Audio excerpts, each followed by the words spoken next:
Hey friends, welcome to part one of our series, 32 Must-Know Stock Market Terms for Beginners in 2026.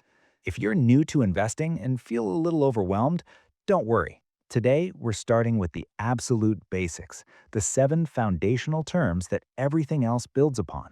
Think of this as the ABCs of the stock market. Once you understand these, the rest will start making a lot more sense. Let's dive in together. First, what exactly is a stock? A stock is a small piece of ownership in a company. When a company wants to raise money to build new products, expand, or grow bigger, one smart way they do it is by selling tiny pieces of their business to the public. Those pieces are called stocks or shares. When you buy a stock, you're not just buying a number on a screen, you literally become a part owner of that real business. Take Apple, one of the most valuable companies on earth. If you buy even one share of Apple today, you own a small slice of everything they make: iPhones, MacBooks, services, the App Store, all of it. If Apple keeps growing and doing well, the value of your share usually goes up too. That's a stock in simple words.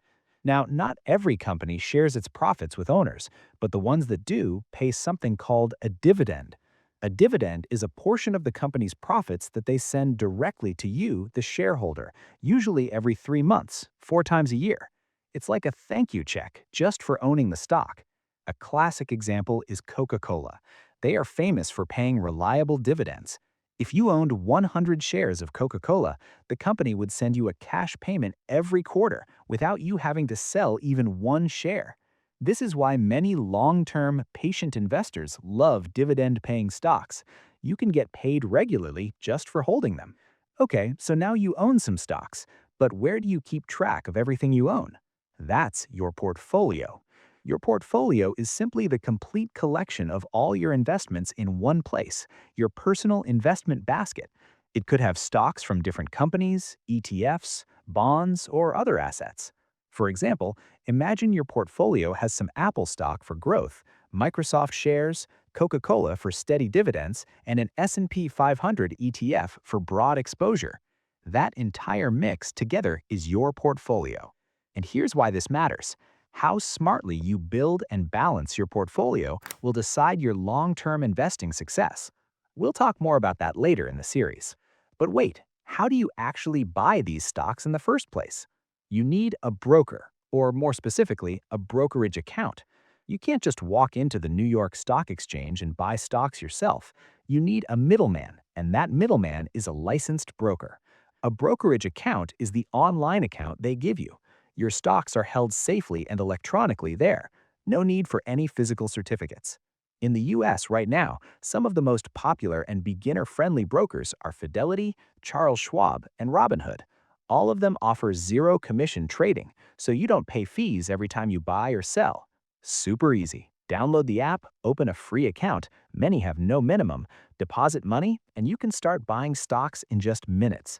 Next, have you ever heard of an IPO? IPO stands for Initial Public Offering. It's the exciting moment when a private company first sells its shares to the general public on the stock market. Before the IPO, the company is private.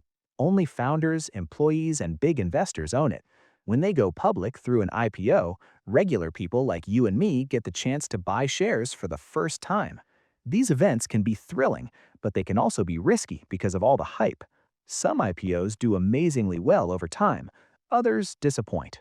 Always approach them with caution.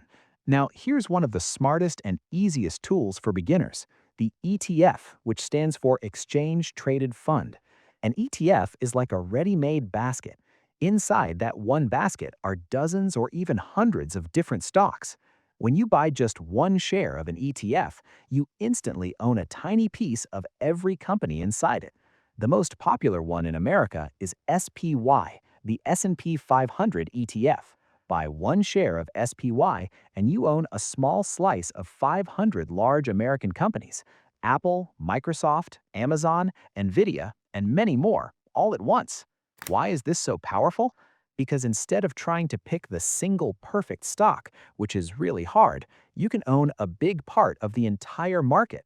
And over the long term, the US stock market has historically trended upward. ETFs give you instant diversification and low costs. That's why so many busy, smart investors love them. Last but not least in today's basics, the index fund. You'll often hear ETF and index fund used almost together, so let's quickly clear it up.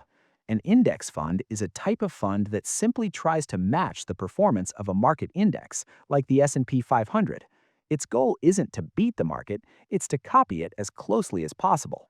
The big advantage, extremely low fees, because no expensive managers are trying to pick winning stocks. It's all automatic. Popular ones like Vanguard's VOO or Fidelity's funds track the S&P 500 and have delivered solid long-term growth for millions of Americans. In fact, even the legendary investor Warren Buffett has recommended that for most regular people, putting money regularly into a low-cost S&P 500 index fund is one of the best financial decisions they can make. And that brings us to the end of part 1, the 7 basics. These are your foundation. Master these, and the stock market will feel much less scary and much more exciting. In part 2, we're going to talk about market types and structure. Things like bull market versus bear market, what the S&P 500, Dow Jones, and Nasdaq really mean, volatility, and more. If this video helped you understand the basics better, please hit that like button, subscribe for the full series, and drop a comment below. Which term was new for you, or which one do you want more examples of? Thank you so much for watching. Take care, start small, stay consistent, and I'll see you in the next part. Bye for now.